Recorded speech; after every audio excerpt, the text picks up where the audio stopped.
Silas Renner had stood at the same grain scale for 40 years, and the morning they called a meeting about the missing grain, nobody thought to save him a chair.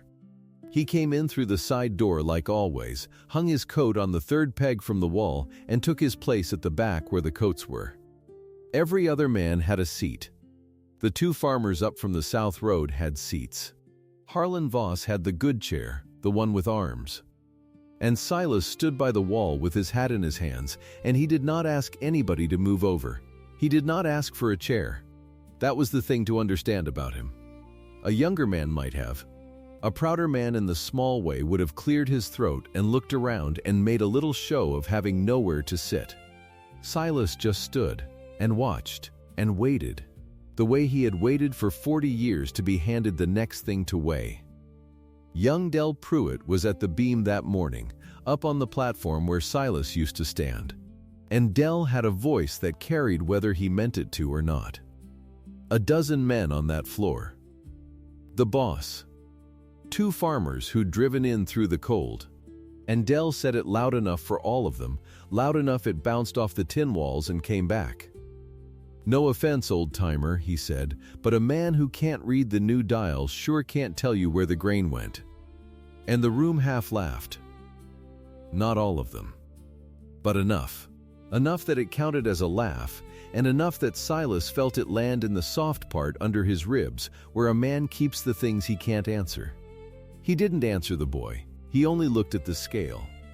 The beam of it, the long balanced arm. The knife-edge pivot underneath where the whole weight of a wagon came down to rest on a line no thicker than the back of a blade. He looked at the poise weight riding the beam. He looked at the way it all sat, the way a man looks at something he already knows is lying to him.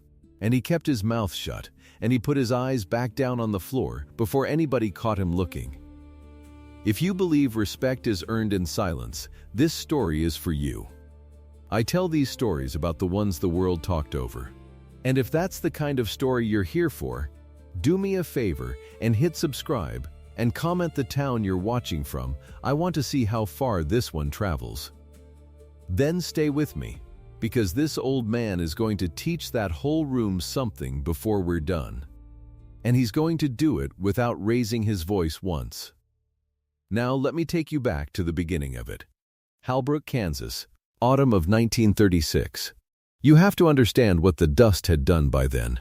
It was in everything. It was in the seams of your clothes and the corners of your eyes and the grit of your teeth when you bit down on the morning. 6 years of it.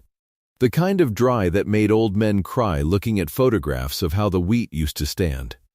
Half the county had already packed up and pointed their trucks at California, and the ones who stayed, they stayed on faith and stubbornness and the thin hope that this fall's harvest might be the one that squared them with the bank. And in the middle of all that, holding the whole trembling thing up like a tent pole, stood the Halbrook Farmers' elevator. That tall gray building by the rail spur, the one you could see from 3 miles out. That was where the grain came to be counted. That was where a year of a man's sweat got turned into a number, and the number got turned into a check, and the check was the difference between staying and going. And the man who ran the scale was Silas Renner. 40 years he'd stood at that beam. 40 years. He'd weighed the wagons of men who were dead now, and then he'd weighed the wagons of their sons, and a few of the wagons of their grandsons. He'd started when the scale was new and he was young and the county was green, and he'd stayed through the good years and the lean ones and now these worst ones. And in all that time the thing the farmers said about Silas Renner was this: Silas don't make the scale lie, and the scale don't lie to Silas. That was the whole reputation, right there, in one sentence a man could say with a wad of chew in his cheek. In a season where the rain lied and the government lied, and a man's own hopeful eyes lied to him about how full his wagon was, Silas Renner and his beam were the one place in Halbrook County where the truth got told plain. You hauled your grain in, and whatever it weighed, that's what he told you it weighed, and you could argue with him, but you couldn't argue with him, because he was never wrong. Farmers trusted that beam over their own 2 eyes. They'd say it. My eyes say I got a full load, and Silas says I'm 200-pound light. Well, I'm 200-pound light, and I'll thank him for the honest number. He wasn't a warm man. I won't paint you a warm man. He didn't say much, and he didn't smile much, and he'd never in 40 years learned the trick of easy talk. But there's a kind of love a community has for a man that isn't about warmth. It's about trust.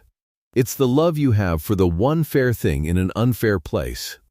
And Halbrook loved Silas Renner the way you love the North Star. Not because it's friendly, but because it's always exactly where it's supposed to be. His whole worth was in his hands. Understand that, because everything that comes after turns on it.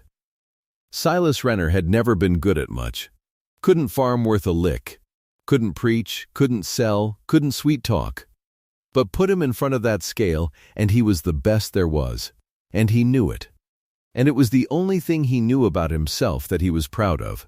His whole life had come down to a set of calloused hands and a feel for weight that other men would have called a gift, and he'd have just called his job. Which is why what happened to him that autumn cut the way it did. Because Harlan Voss had a problem, and Harlan Voss went looking for a modern answer to it. Voss owned the elevator.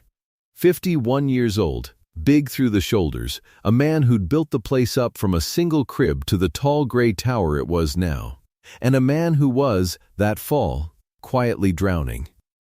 He had a note at the Halbrook County Farmers Bank, $3,100, due at fall settlement.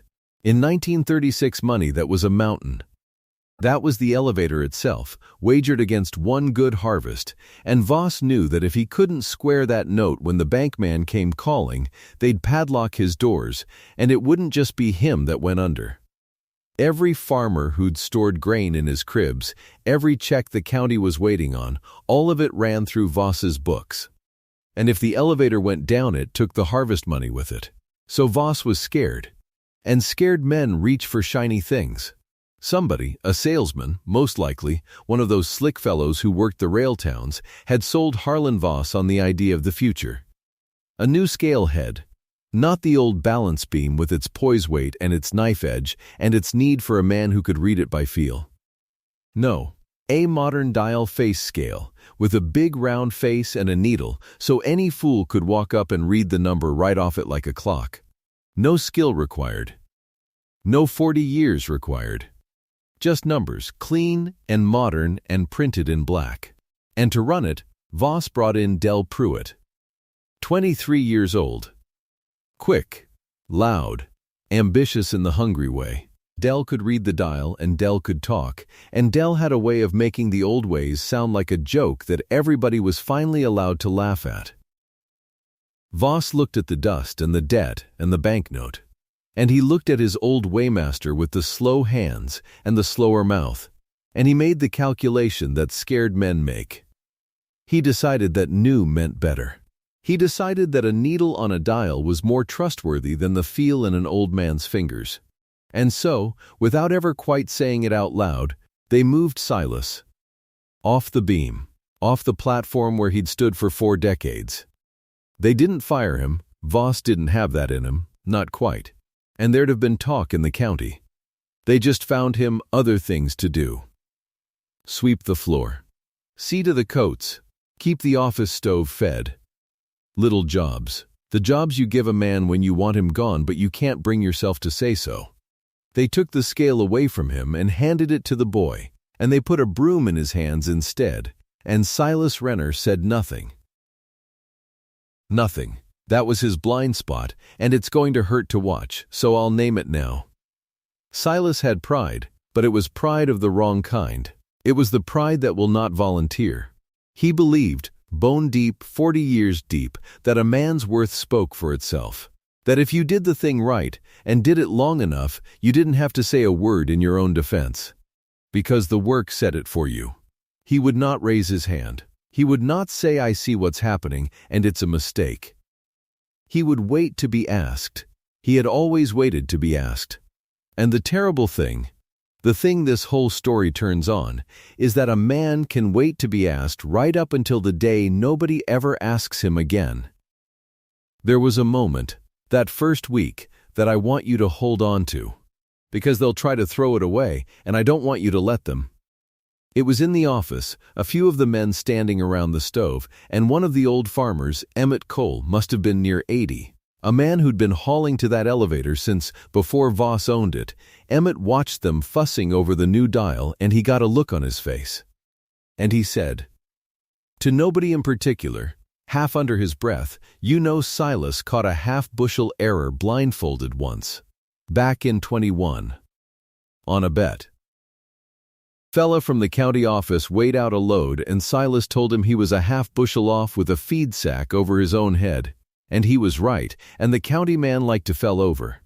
And one of the younger men laughed. Just a little laugh. Old-timer stuff. Yard legend. The kind of tall tale every grain elevator has floating around it, about the old fella who could do impossible things back in the day. Nobody wrote it down. Nobody thought about it for 1 second longer. Emmett Cole told the plain truth about a man's gift, and the room heard it as a bedtime story and let it float right on out the window with the stove smoke. Remember that. A half-bushel, blindfolded 1921, they threw it away like it was nothing. Now here is where the trouble showed its face. Because along about the second week of the new scale, the numbers stopped adding up. Grain elevators run on a simple truth. What comes in has to match what goes out. Every wagon that hauls grain through your doors, you weigh it, you write it down. You owe that farmer for that weight. And every rail car that leaves your spur loaded for the city, that's grain going out and money coming in. In minus out, plus whatever's sitting in your cribs, it all has to square. It's arithmetic. It's the whole business. And Harlan Voss's books would not square. He first caught it as a wrongness in his gut, the way you do. Running the columns late at night with the lamp turned up. Then he ran them again cold in the morning, and it was still there. The grain coming in, by the tickets, didn't match the grain he had to sell. He was short, not a little. He weighed it out 3 times to be sure, and the hole in his numbers came to something near 4,200 bushels across the season so far. 4,200 bushels. At the price grain was fetching that terrible year, that was better than $2,600. Gone, vanished, $2,600 of grain that the tickets said had come through his doors, and that was not in his cribs, and had not been sold through his books. And his banknote was $3,100. You do that arithmetic. Voss did it, at 2 in the morning, and it turned his blood to ice water. He was one bad audit, one hard look from the bank examiner, away from a hole he could not climb out of. The grain was leaking out of his elevator somewhere, $2,600 in climbing, and settlement was 30 days out, and if he walked into that bank short he was finished, and the county was finished with him. Somebody was stealing his grain. That's what it had to be. Grain didn't just evaporate, not even in a dust year. Somebody was walking it out the door. So Harlan Voss called the meeting. The one from the top. The one where nobody saved Silas a chair. He stood up in front of his men on that scale floor, with the 2 South Road farmers looking on, and he laid it out plain. Because Voss was a plain man even when he was a scared one. Somebody's walking my grain out the door, he said. $2,600 of it. And it ain't stopped. And I aim to find out who. And he turned to his yard foreman, and he gave him the hunt. Cole, he said. This is yours. Find him. Cole Dietrich. 34, loyal as an old dog, and about to be in over his head in a way he couldn't yet imagine. Cole had been foreman 2 years, and he'd hauled and stacked and run the yard crew honest and hard. And when Voss handed him the job of catching a thief, Cole's chest came up and his jaw set. Because here at last was his chance to prove to the old man that he could run a thing bigger than a work crew. He nodded and he said, I'll find him, Mr. Voss. And he meant it. And he had not the first idea where to start. And that is a dangerous combination in a loyal man. And do you know who didn't get asked one single question in that meeting? The man by the coats. The man who had watched every wagon that ever came through those doors for 40 years. The man whose hands knew the weight of grain the way your hands know the face of somebody you love. Nobody turned to Silas Renner and said, "You've stood here longer than any of us, what do you see?" Because Del Pruitt got there first. Del, up on the platform, leaned on the beam like he owned it, and he said, "Easy as anything. For what it's worth, Mr. Voss, whatever's going on, it started before I ever took the scale. The trouble was here when I got here." And he said it looking right at the old man's corner. Now that was a lie. But it was a smooth lie, a lie shaped exactly like the truth the room wanted to hear.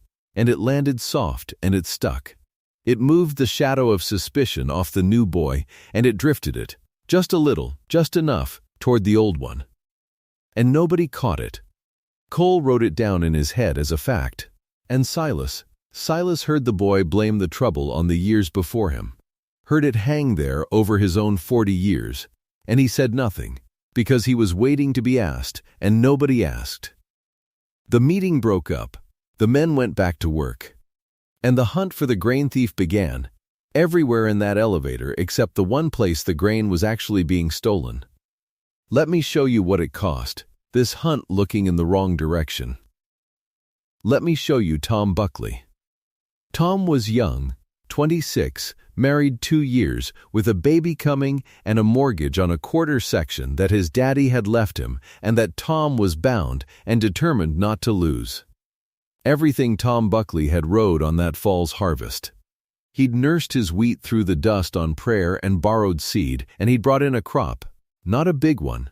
Nobody had a big one that year, but a real one, an honest one. Enough to make his bank payment and keep his family on their land one more year. And he hauled his first big load into the Halbrook elevator, and he pulled up onto the new dial scale, and he watched that needle swing. And it came up light. Not a little light, a whole wagon light of what his own eyes and his own arms and his own aching back told him he had. He'd loaded that wagon. He'd shoveled every bushel. He knew what a full load felt like on the springs of his truck, and this needle was calling him a liar to his face. "That ain't right," Tom said. "That's a full load. That's better than that." And Del Pruitt tapped the shiny glass face of the dial with one finger, tap tap, and he smiled and he said, "Machine doesn't have a grudge, son. Machine doesn't care whose grain it is, it just tells you what's there. You maybe didn't load as heavy as you thought. Sun plays tricks on a man." And here's the awful part. The floor took the machine's side. Of course they did. It was new, it was modern, it had a needle and a printed face, and Tom Buckley was just a scared young farmer arguing with science. A couple of the men looked at Tom with a little pity, the pity you feel for a fellow who can't accept a hard number. The machine doesn't have a grudge. How do you argue with that? Tom stood there with his hat in his hands and his face gone red, and his check written for a load and a half less than he'd grown, and there wasn't a thing he could do about it. Because everybody in that building trusted the dial. Everybody but one. Because over by the wall, Silas Renner had gone still.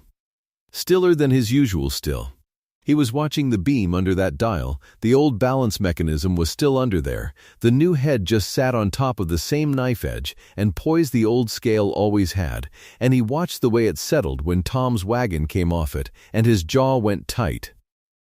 Tight and hard. A muscle worked in the old man's cheek. Because Silas had seen something.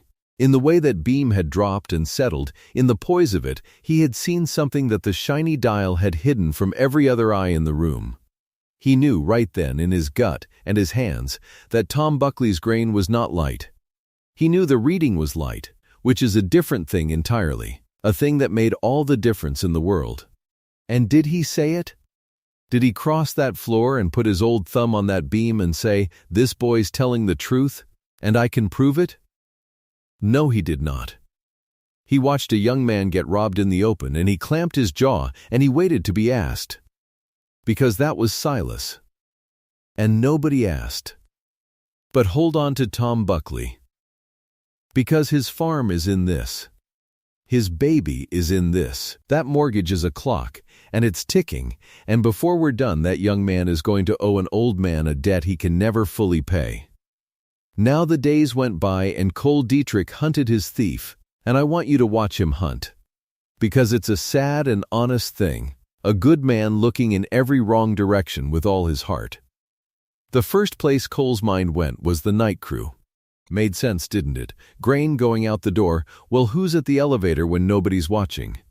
The men who work the night shift, loading the early rail cars, moving grain in the dark. If somebody's hauling wagon loads off the books, they'd do it at night. So Cole started staying late. He'd park himself in the dark by the office window with a thermos of coffee going cold in his hands, and he'd watch that yard from dusk till the small hours, watching for a wagon that shouldn't be there, watching for a man carrying off what wasn't his. And he watched, and he watched, and he found nothing. Nothing but honest men doing hard cold work for little pay. He saw the night crew load the cars straight and true and go home gray-faced and tired. He saw nothing walk out that door that wasn't written down. Night after night, cold after cold, and not one bushel of proof.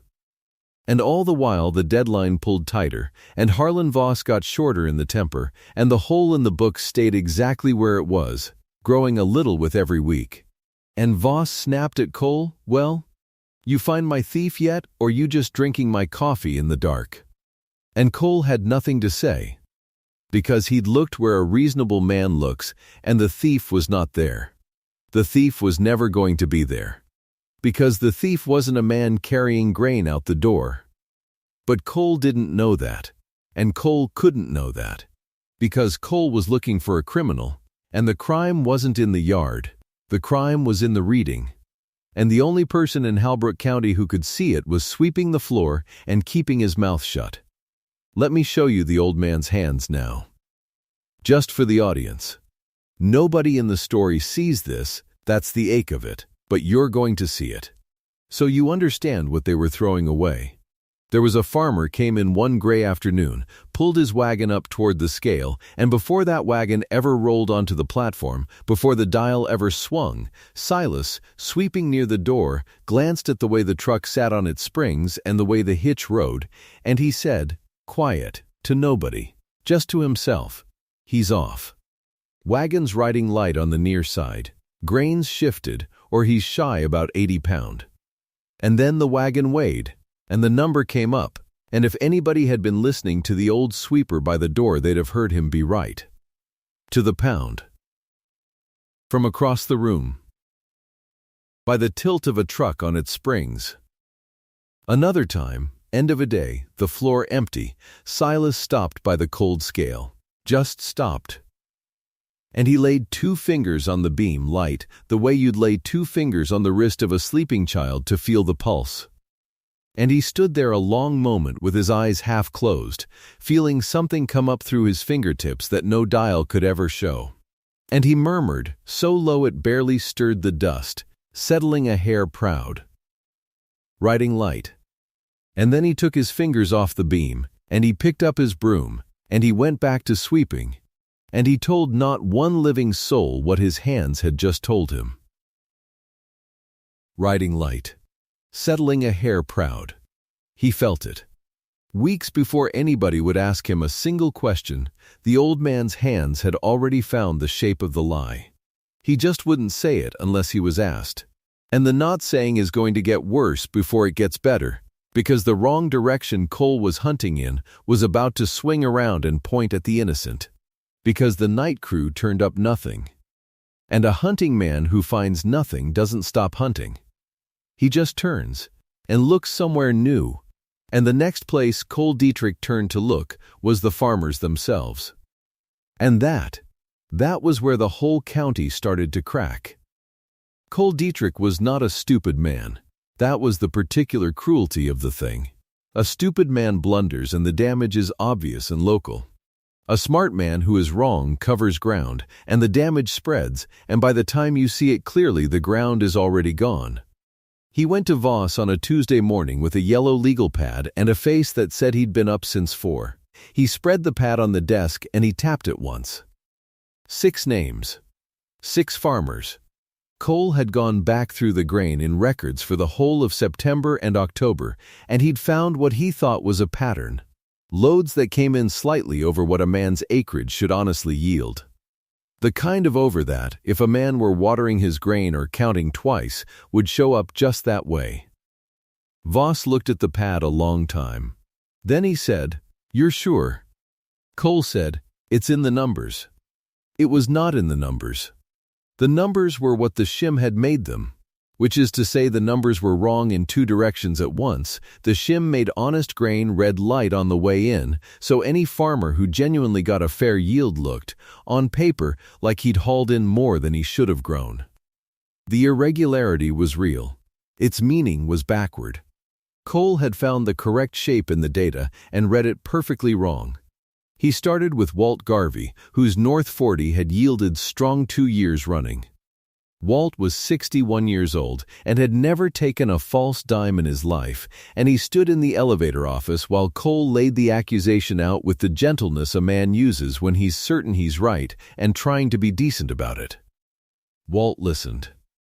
He went very still and red in the face, the way a man goes red when the anger is so deep it can't quite reach the surface yet. And then he said, with a control that was more terrifying than shouting, "You are saying I cheated this elevator." Cole said he wasn't saying anything, he was asking. Walt said, "Get out of my way," and he left. By noon the story had ridden out to 3 farms on the back of a telephone call. By dark it had reached the feed store on Route 11, where farmers ate lunch on Wednesdays, and by the following Wednesday, which was a cold one, with the smell of real winter starting to show its teeth underneath the autumn, 2 of the families Cole had questioned had driven their next loads not to the Halbrook elevator but to Meridian Grain and Commission over in Sawyer County. 22 miles of bad road in a cold truck. Voss heard about the Meridian loads on a Thursday, and he came out onto the elevator floor and he said nothing for a long moment, just stood there in the dust slant light with his jaw set, watching the scale where Del Pruitt was logging a ticket. Then he turned around and went back to his office and closed the door. And the sound of that door was not a slam but something worse, a quiet, deliberate click, the sound of a man locking himself in with a problem he had just made larger. The floor kept working. That was the thing about an elevator in harvest. It kept working even when it was bleeding, because the grain didn't wait for a man's feelings to settle. Silas swept near the door. He watched the loads come through. He watched Del tap the dial with 2 fingers, confident, the way a man taps something he trusts absolutely and has never tested. He watched the beam settle, and his jaw moved once, and he picked up his broom and he swept. Tom Buckley came in on a Friday afternoon with his second big haul of the season. He had a good load. Silas could see that from the door, from the way the horses pulled, from the way the wagon sat on its axles with that particular low, dense heaviness that a truly loaded grain wagon carries. It was a good load. A man could see it. Del logged it in without ceremony. The dial swung. The number came up. Tom looked at the ticket, and his face did something careful, the way a young man's face does when he is doing arithmetic in public and does not want anyone to see him doing it. He counted. He looked up. He said with a politeness that cost him something, "That ain't right." "I counted that wagon myself this morning." Del shrugged. "Dial doesn't argue." "I'm not arguing with the dial," Tom said. "I'm telling you what I counted." Del made a small sound, not quite a laugh, and he said, "Son, farmers count wrong all the time. That's what scales are for." And he tore the ticket and he held it out, and his hand was steady as a man's hand is steady when he has never once doubted himself about anything. Tom took the ticket. He stood there a moment more, looking at it. Then he folded it and put it in his coat pocket, and the fold was sharp, pressed down hard with his thumbnail. The way you fold something you intend to show somebody later. He walked out past Silas without looking at him. Silas watched him go. He held the broom still in both hands, not sweeping, just holding it. And his eyes tracked Tom Buckley out through the big wooden door and into the gray afternoon light. And then he looked back at the scale, at the beam, at the pivot, at the dial. And in the pocket of his coat, his right hand found the brass poise weight. His weight, the one he'd carried for 40 years, and his thumb moved once across its face, slow and deliberate, feeling the weight of it. He did not say a word. That evening, Cole Dietrich sat in the elevator office with the yellow pad, and the names crossed through it, and he drew a line under all of it and wrote nothing new, because he had nowhere left to look. The night crew was clean. The farmers were clean. The books were not clean, but the books were the machine's record, and the machine was Dell's. And Dell was Voss's confidence and Voss's future, and you do not tell a drowning man that his rope is the thing around his neck. Cole tapped his pen against the pad. He looked at the wall. And then, slowly, the way a man's eye travels when there is nothing else left to rest on, his gaze moved to the one face that had been in that elevator every single day for 40 years, standing by the coats, holding a broom, saying nothing. That night, Silas Renner did not go home the short way. He walked the long way, past the elevator, the way a man walks past a house where somebody he loved used to live. The lamps were out. The yard was empty. Cole's truck was gone, and Dell's, and Voss's. There was only the big dark shape of the elevator against a sky with no moon in it. And the smell of grain dust, which is a smell that gets into a man and never fully leaves. He had a key. Nobody had thought to ask for it back. That was the thing about being invisible. They forgot you had the keys to everything. He let himself in the side door. The scale floor was cold. His breath came out gray in the dark. He did not light a lamp. He knew this floor the way he knew the inside of his own mouth. Every board, every nailhead, the low place by the pit where the water pooled in a hard rain. He walked to the beam without his hands out in front of him, because he did not need them. The new dial head sat there on the platform, pale and round, a face with no eyes. Silas reached into his coat pocket and took out the brass poise weight. His weight. 40 years in the palm of his hand, worn smooth on one side where his thumb had ridden it. He held it a moment. Then he set it down on the platform, easy, the way you set down something that has never once let you down. He knew what a true scale felt like. That was the whole of him, right there. Other men knew numbers. Silas knew the feeling under the numbers, the honest little shudder a good beam gives when it finds its rest. He tested it the old way. He had a known weight in his mind, a weight he had carried in his bones since before Del Pruitt was born. He worked the new head against it. He listened. A good beam drops and catches and settles. And it settles once, clean, like a door closing right. This one settled twice. A little drop, then a smaller one, a hair too far, a whisper light. To any other man it was nothing. To Silas it was a lie told very quietly. He got down on his knees on the cold boards. He ran one callous thumb up under the platform, under the head, to the pivot, to the knife edge where the whole weight of every wagon in the county came to rest on a line thinner than a blade. That edge was the truth of the thing. Everything else was just brass and paint. If the edge was true, the scale was true. If the edge was off, every reading it ever gave was a small robbery. His thumb found it. A sliver, thin as a fingernail paring. Tin, from the feel of it, cold and slick, slid up under the knife edge and pinched there, tilting the whole bearing by a hair a man couldn't see with his eyes if he stared all day. But you could feel it. Silas could feel it. It lifted the edge just enough that the beam rode light on every single load. A fixed fraction. The same theft, over and over, wagon after wagon, all season long. He did not pull it out. He knelt there in the dark with his thumb on the tin, and he understood the whole of it at once. He understood the missing bushels. He understood the light readings. He understood Tom Buckley's face. He understood why the books were short and no thief had ever walked through the gate. Because no thief had ever needed to. The thief was right here, the size of a fingernail, and it had been stealing in plain sight while grown men stood around it and argued about the night crew. A younger man would have run to Voss. A prouder man would have. Silas took his thumb away. He picked up his brass weight and put it back in his coat pocket, and he stood, his knees cracking in the cold.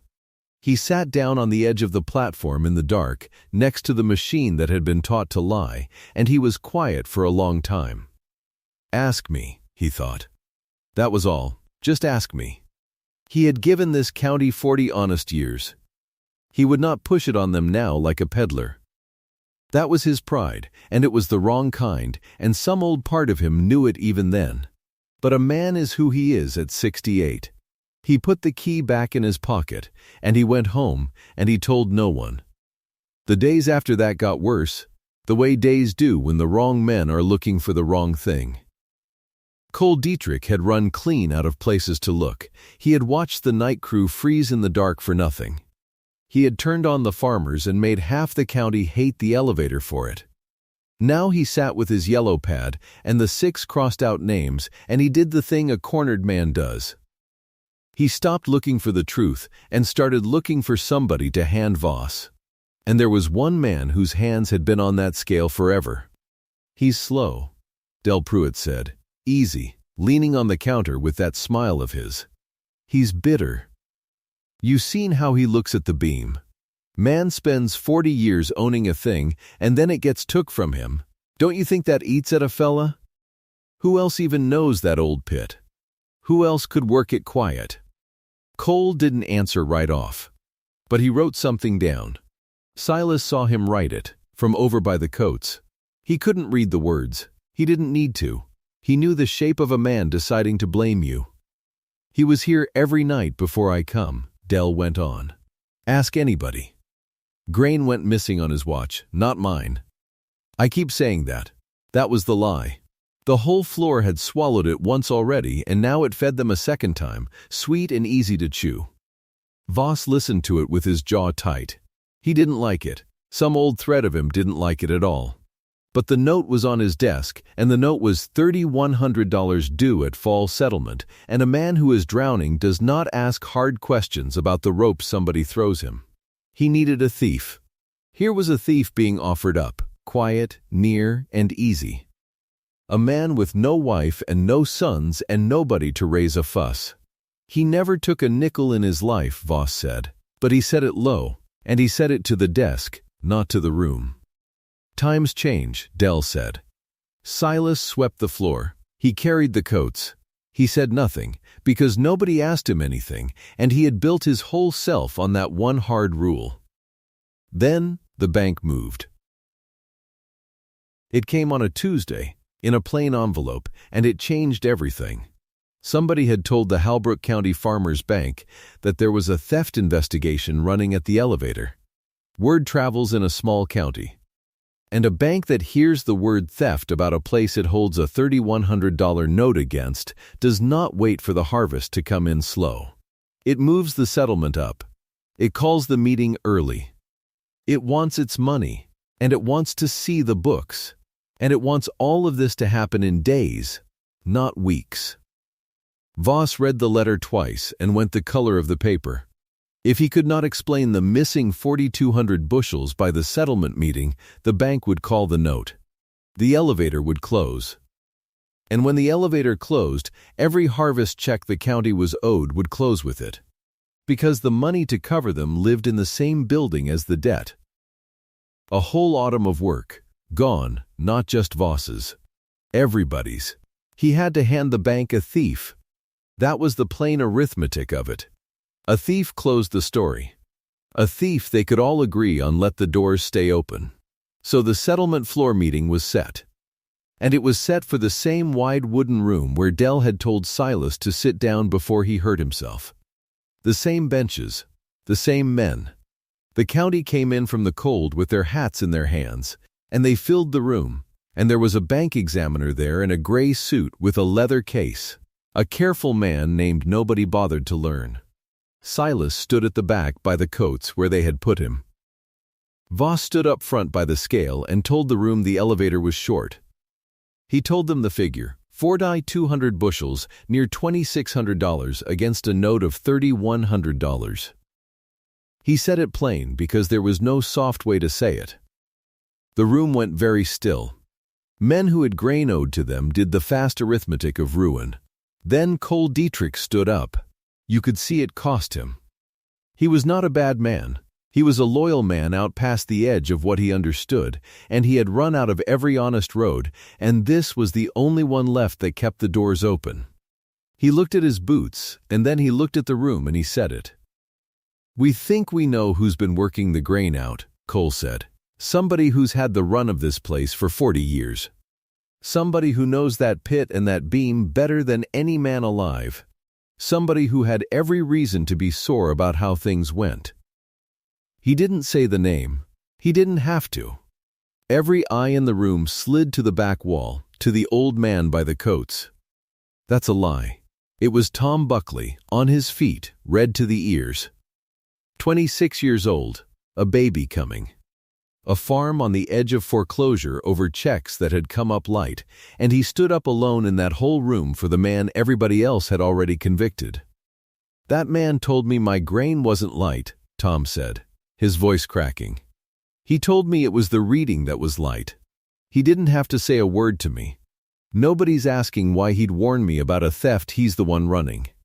That don't make any. Sit down, son, Voss, tired, gray, you don't know what you're." "I know Silas Renner," Tom said.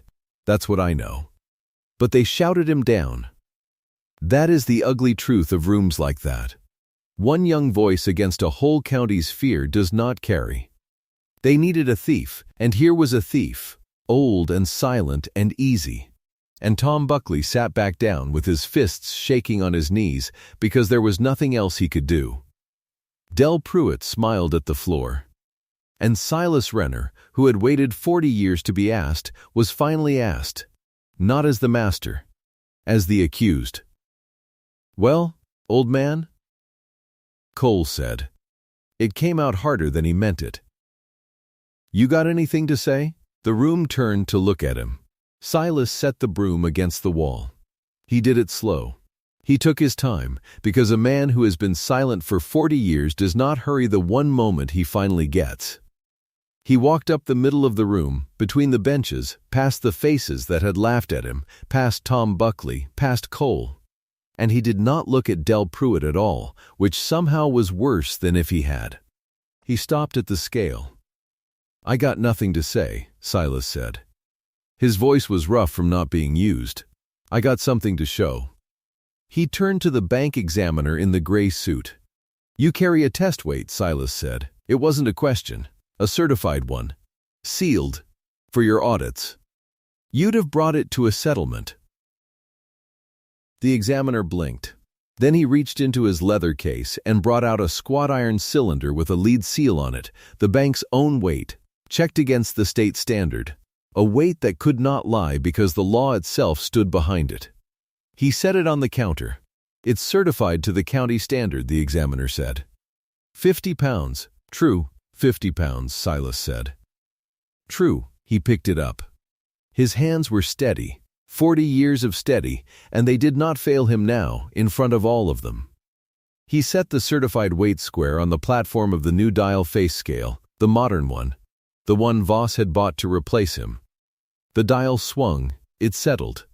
It settled twice, the little drop and then the smaller one, and it came to rest, and it read light. It read the 50-pound weight at less than 50 pounds. Everybody could see the number. It was short by exactly the fraction the county was short by all season long. Silence. The examiner leaned in and frowned at the dial and looked at his own sealed weight and looked at the dial again.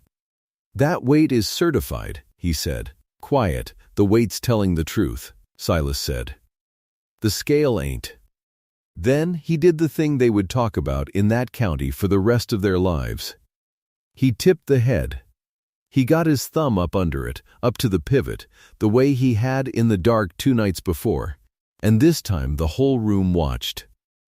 He found the knife edge. He ran his thumb along it, slow, and then he caught something on the tip of his own pocket knife, something thin.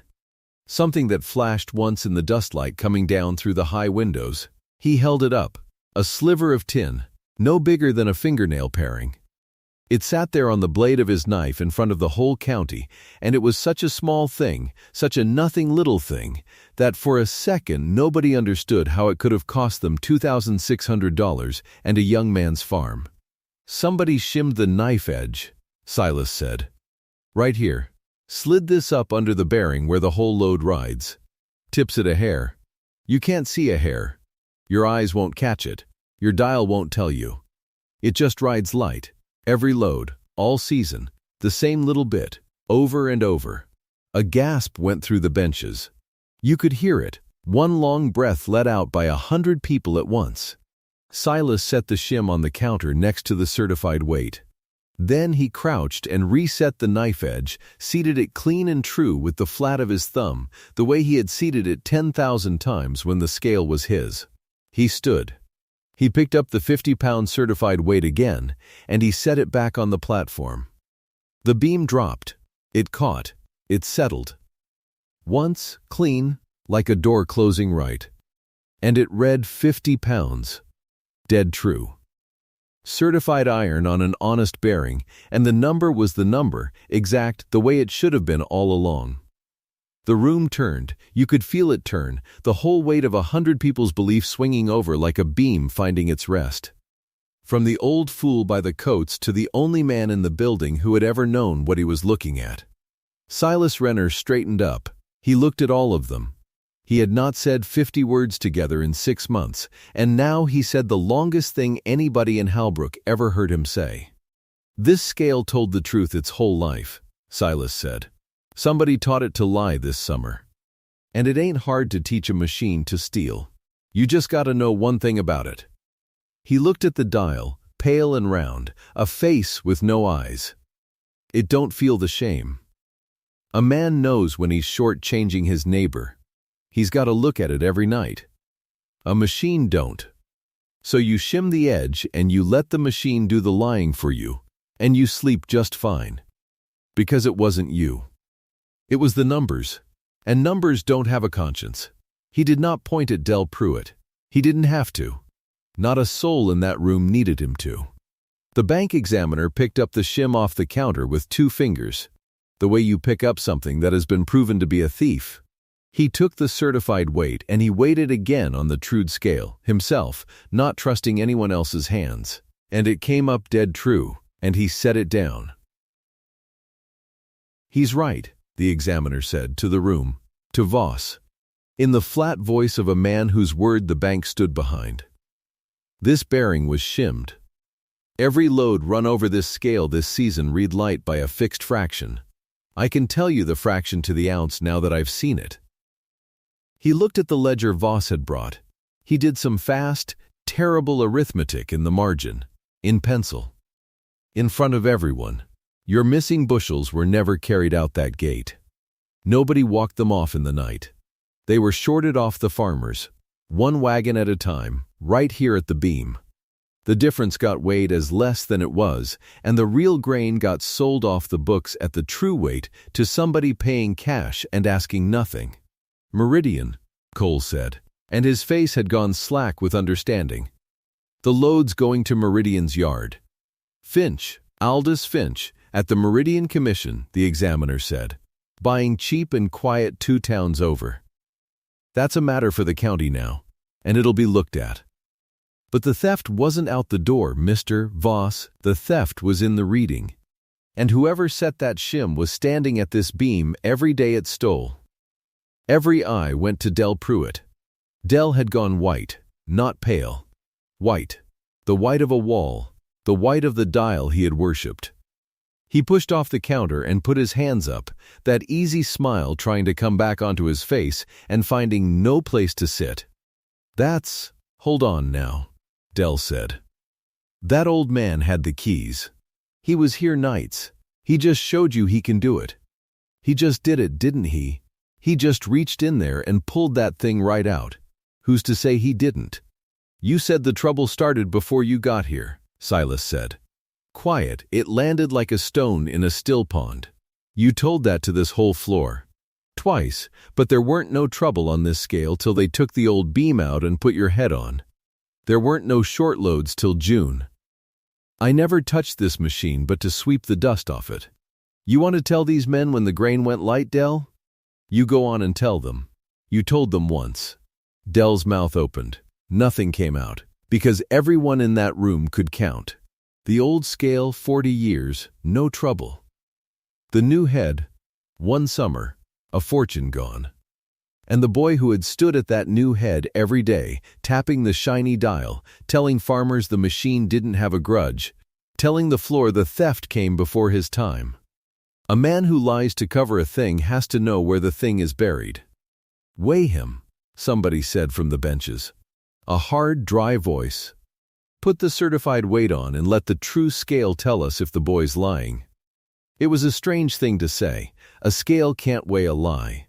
But everybody understood it, because the truth scale had just told them one truth they couldn't argue with, and now the numbers Del Pruitt had worshipped and hidden behind were the very numbers standing witness against him. His whole game had been the dial. Trust the dial, old man, you can't read the dial. And now the dial, made honest, read him guilty. Cole Dietrich crossed the floor. He was not a fast man, and he was not a clever man, but he understood the shim the second he saw it. Understood the whole failed hunt in one clean second, understood that he had staked out cold night yards and shamed honest farmers and nearly hanged an innocent old man. And the answer had been the size of a fingernail on a knife edge the whole time. He put his hand on Del Pruitt's arm. "Come on, son," Cole said, not unkind, because Cole knew now what it was to be certain and wrong. "You and me are going to go have a long talk about a yard in Meridian." Del looked around the room one time for a friendly face. There wasn't one. There is never one, at the end, for a man who taught a machine to rob his neighbors. Cole walked him out through the big wooden door, into the gray, and the door swung shut behind them. And that was the last that room saw of Del Pruitt. Then it was quiet. And in the quiet, Harlan Voss came around the counter. 51 years old. A note on his desk and a lifetime of thinking new was the same as good. He had bought a dial and a boy to run it, and he had talked straight over the one man who had never once been wrong for 40 years, and he had come within a hair of handing that man to the bank as a thief to save his own doors. He stood in front of Silas Renner with a whole county watching, and he had nothing. No speech, no excuse. His hands hung at his sides. "Silas," Voss said. His voice broke on the two syllables. "I let that boy tell me you were finished. I put you by the door. I put a broom in your hands." He stopped. He made himself say the next part, out loud, in front of everyone, because that was the only apology worth anything, and he knew it. "I was wrong about you. Everybody in this room heard me be wrong, so everybody's going to hear me say it. I was wrong." Silas looked at him a long moment. "I know," Silas said. That was all. 2 words. But there was no cruelty in them. There was just 40 years in them, which is a thing that does not need any more words piled on top of it. "The beam's yours," Voss said. "It was always yours. I'd take it as a kindness if you'd come back and run it. I'll pay you what a master's worth, which is more than I ever paid you. And I'll never buy another machine for this place without you putting your hands on it first." "We'll talk about the pay," Silas said, and something almost like a smile moved at the corner of his mouth, there and gone. "I got a wagon to weigh." Because Tom Buckley was still standing there. The young farmer had not sat back down. He had watched the whole of it with his fists open now instead of shut, and there were tears on his face that he didn't bother to wipe. The tears of a man who had bet everything on one old fellow being who he'd always been, and been right. The examiner turned to the ledger. "Every disputed load this season gets refigured at true weight," he said. "That's not a mercy, it's the law, now that we know the fraction. Bring me the records." They brought the records. And right there, before the same floor that had shouted him down, Silas Renner went back to the beam. He weighed Tom Buckley's held-back grain first. There was a wagon load of it out in the yard that Tom had refused to sell at the light price, hauled back and forth twice out of pure stubbornness, and Silas ran it over the trude scale, with the shim gone. His thumb rode the brass poise, sliding it easy along the bar, the way it had ridden it 40 years, and the beam settled once, clean, and the number that came up was the true number. It was a whole load heavier than the dial had ever given him. Silas figured the season's short checks against the true weight. The examiner checked his arithmetic and found it perfect, which did not surprise the examiner anymore. Tom Buckley's harvest, weighed honest, cleared his note.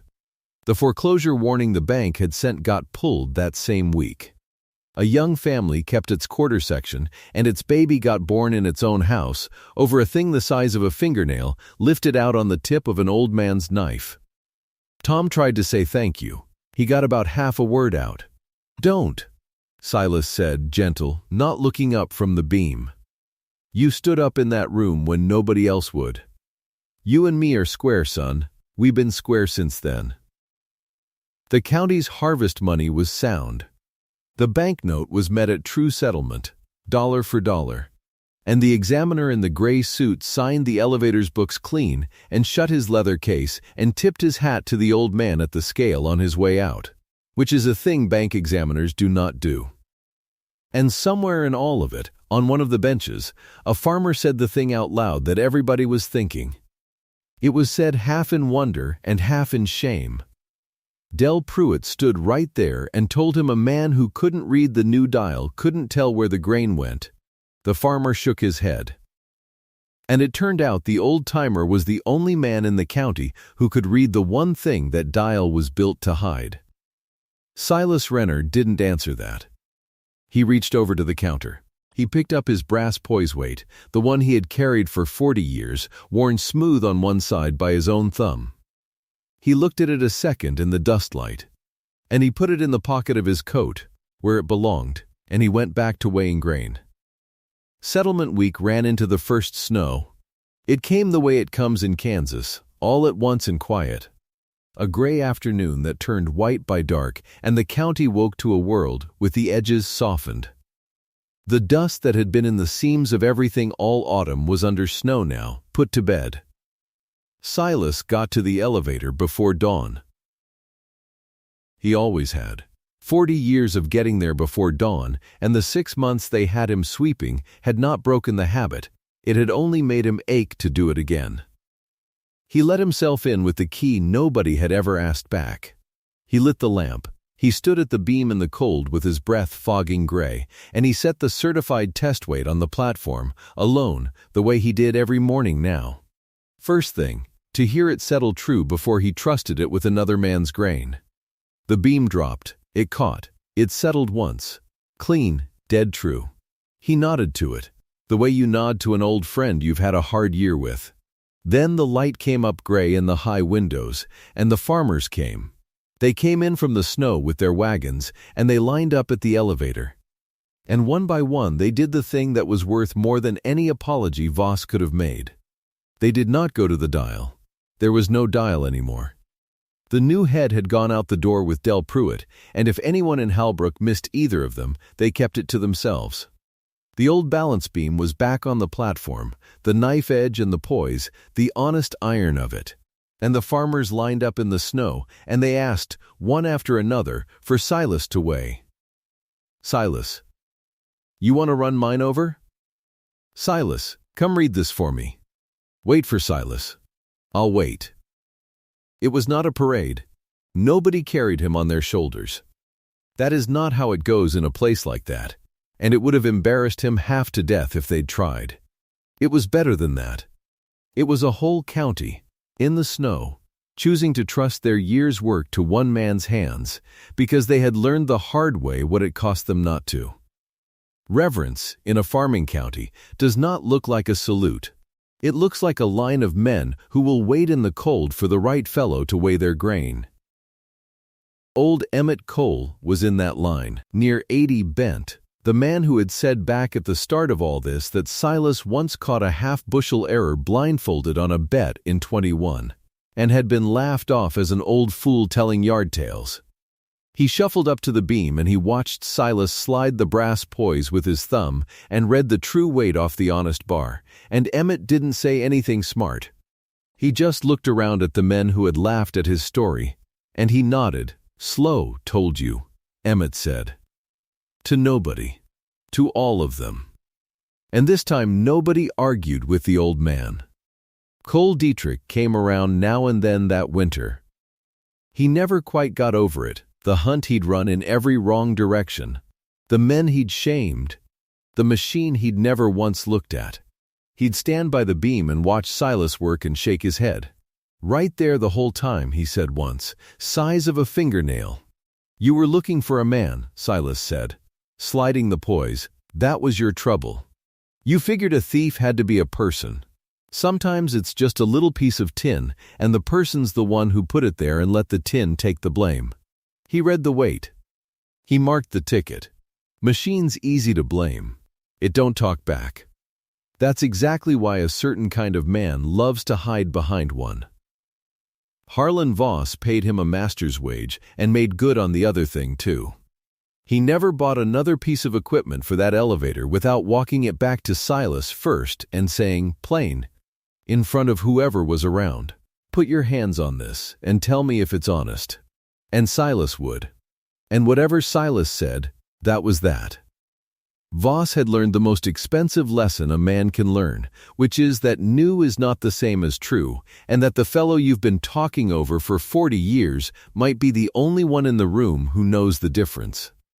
As for Aldous Finch and the Meridian Commission, the county looked into the off-book loads the way the examiner said it would, and the cheap grain and the cash and the no questions all came out into the light, and Finch's yard did not last the season.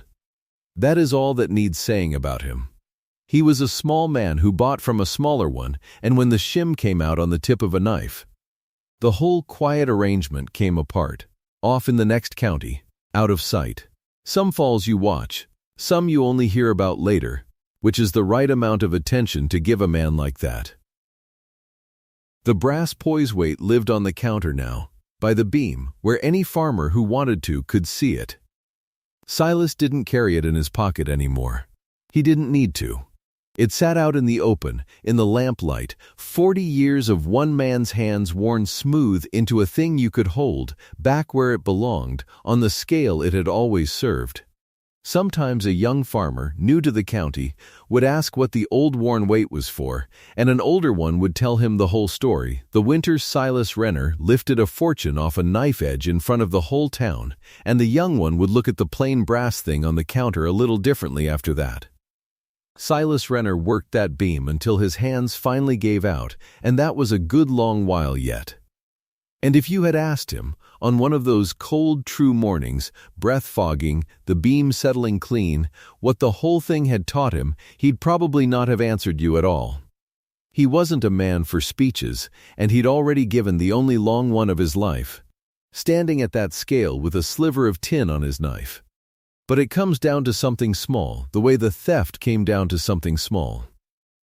Most men can read the numbers. That's not hard. They put a number in front of you, and you say it back.